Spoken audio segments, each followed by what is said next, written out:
नमस्कार, मी पुण्यातून डॉक्टर अभिषेक हरिदास. तंत्र शिक्षण विभागात सुरू तरी काय आहे? खुद्द सहसंचालकांना त्यांच्या विभागात हप्ते वसुली करावी लागते, हप्ते गोळा करावे लागतात. यासारखं दुर्दैव या महाराष्ट्रात आहे का, असा प्रश्न एक नागरिक म्हणून मी विचारतोय. होय, तंत्र शिक्षण विभागीय कार्यालय औरंगाबाद येथे कार्यरत माजी सहसंचालक डॉक्टर उन्मेष नागदिवे यांच्या वसुलीचा आज मी आपल्या समोर पाढा वाचणार आहे. इन्स्टिट्यूट ऑफ फार्मसी जालना येथे हे लोकेटेड आहे.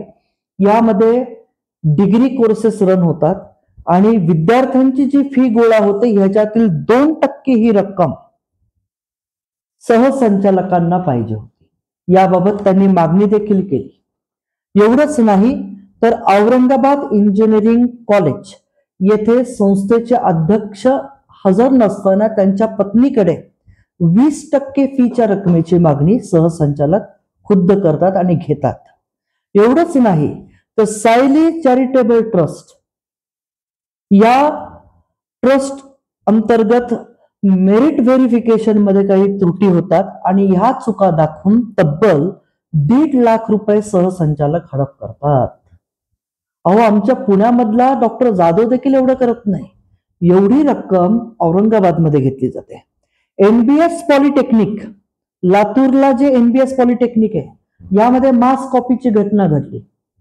त्यावेळेस उपसचिव जोशी म्हणून होता आणि ह्या उपसचिव जोशीला वाचवण्यासाठी खुद्द नागदेवे यांनी काझीकडनं तब्बल 2 लाख रुपये घेतले.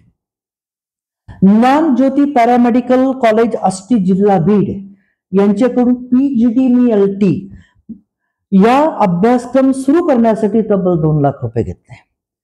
सौ शारदादेवी पंडित पॉलिटेक्निक इन्स्टिट्यूट धाराशिव यांच्याकडून मास कॉपी हे प्रकरण दाबण्यासाठी तब्बल 2 लाख रुपये वर रक्कम जोशी आणि नागदिवे यांनी घेतलेली आहे.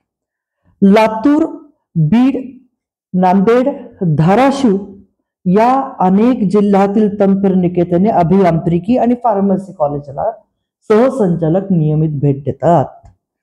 आता सहसंचालकांनी भेट दिला तर त्यांच्या गाडीचं भाडं जे आहे 8,500 रुपये ही रक्कम BSS टूर्स अँड ट्रॅव्हल यांना द्यावी लागते.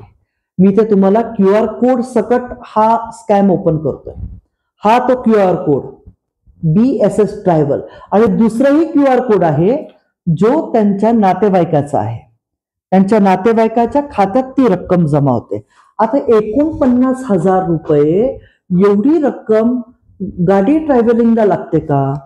आणि सहसंचालकांनी जर एखाद्या धाराशिव मधल्या पॉलिटेक्निकला किंवा इतर ठिकाणी जर व्हिजिट केली तर त्याच्या गाडीचा खर्च 8,500 रक्कम कॉलेजला द्यावा लागतो का? मग शासनाकडनं जो TADA घेतला जातो त्याचं काय? मग BSS टूर, श्रीकृष्ण टूर या नावाने त्यांनी QR कोड काढले आणि या QR कोड वरती त्यांच्या नातेवाईकाच्या QR कोड वरती त्यांनी या प्रकारच्या रक्कमा घेतल्या. CCTV नाहीत म्हणून देखील 1-1 लाख घेतले. 6 लाख रुपये घालवून 5 स्टार हॉटेल बुक करून तिथे कॉलेजवाल्यांना बोलवून त्यांच्याकडनं हप्ते घेतले. यांच्या स्थावर जंगम मालमत्तेचा चौकशा केल्या तर महाराष्ट्राला आश्चर्य वाटल्याशिवाय राहणार नाही. असं पूर्णपणे भ्रष्टाचार या तंत्र शिक्षण विभागात सुरू आहे आणि तो अगदी डोळ्यासमोर घडतोय. असाही QR कोड सरळ सहसंचालक कसा देऊ शकतो असा प्रश्न आहे. या QR कोड वरती कॉलेजवाले का पैसे टाकतात? या QR कोडची चौकशी का झाली नाही? इन्कम टॅक्स, GST डिपार्टमेंट आणि उच्च व तंत्र शिक्षण विभागाला मला सवाल आहे. अशा प्रकारे भ्रष्टाचार केला जातोय हे खुले आम. हा QR कोड आपण बघा, हा QR कोड बघा, ह्याच्यामध्ये आपल्याला कळून जाईल की सहसंचालक कशा प्रकारे भ्रष्टाचार करत होता आणि जोशी तुम्ही पण त्याच्यात साथ देत होता. जोशी महाराष्ट्र राज्य तंत्र शिक्षण विभागीय कार्यालय औरंगाबाद येथे आपण कार्यरत होतात. आपल्या काळात मास कॉपिंगच्या घटना घडल्यात, आपणही त्याच्यात सामील आहात. जोशी हा व्यक्ती त्या मास कॉपीमध्ये सामील होता. पेपर फुटीचे किती रुपये घेतले जोशी सांगा, जनतेला सांगा, वरिष्ठांना सांगा. आणि तुमची ही प्रकरणं सर्व डॉक्टर नागदिवे मिटवत होता. तो पण नुसता मिटवत नव्हता, तो दुसरीकडे जाऊन पैसे घ्यायचा. आता सिंगच्या कॉलेजला जी मान्यता दिली गेली, नॉन AICTE कॉलेज हे 2 रूम मध्ये सुरू आहे. आणि नॉन AICTE कॉलेजच्या एक्झामची मान्यता नागदिवे साहेब 2 रूम मधल्या कॉलेज अपार्टमेंट म्हणजे निवासी अपार्टमेंट मध्ये कॉलेज सुरू आहे सिंगचं. या सिंगचे 12 लाख तुमच्याकडे अडकलेले आहेत.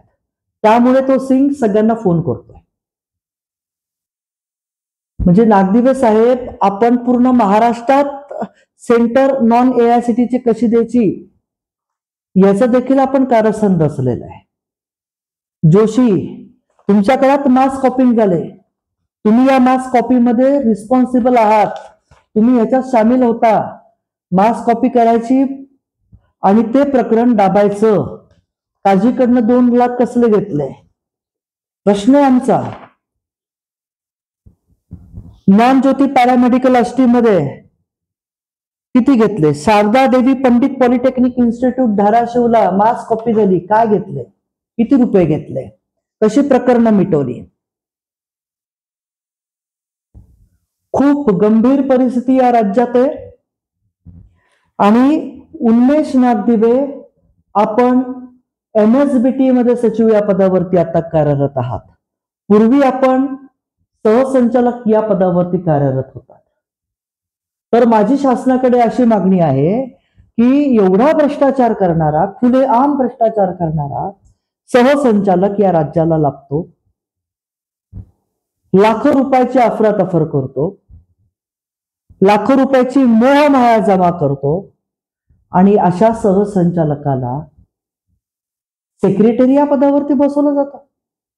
मग तो पूर्ण महाराष्ट्र लुटेल हो.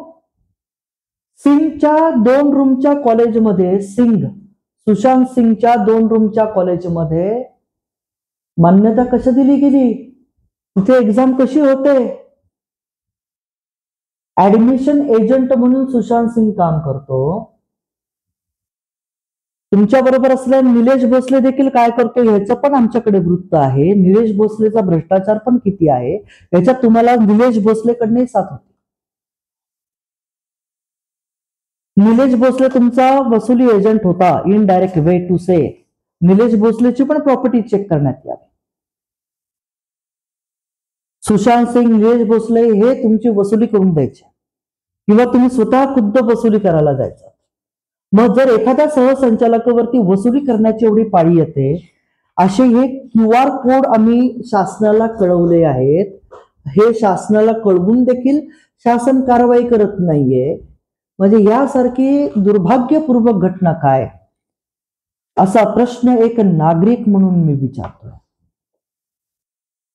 अधिकाऱ्यांचा पगार महिन्याला 1.5 ते 2 लाख रुपये आहे.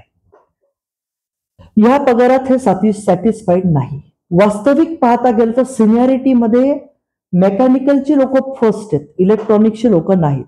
असं असताना नागदिवे यांना सिनियरिटी दाखवून त्यांना सहसंचालक केलं गेलं. सामान्य प्रशासन विभागाची सिनियरिटी लिस्टला मान्यता नाही अजून. त्यांनी स्वतःच डिपार्टमेंटची सिनियरिटी केली आणि उन्मेष नागदिवे यांना सिनियर दाखवून त्यांना सिनियरिटीचे लाभ हे दिले गेले. सहसंचालक या पदावरती बसवलं गेलं आणि त्यांनी तिथे भ्रष्टाचार केला. त्यामुळे वरिष्ठ अधिकारी देखील याला सामील आहेत का, असा प्रश्न एक नागरिक म्हणून मी विचारतोय. जय हिंद, जय महाराष्ट्र.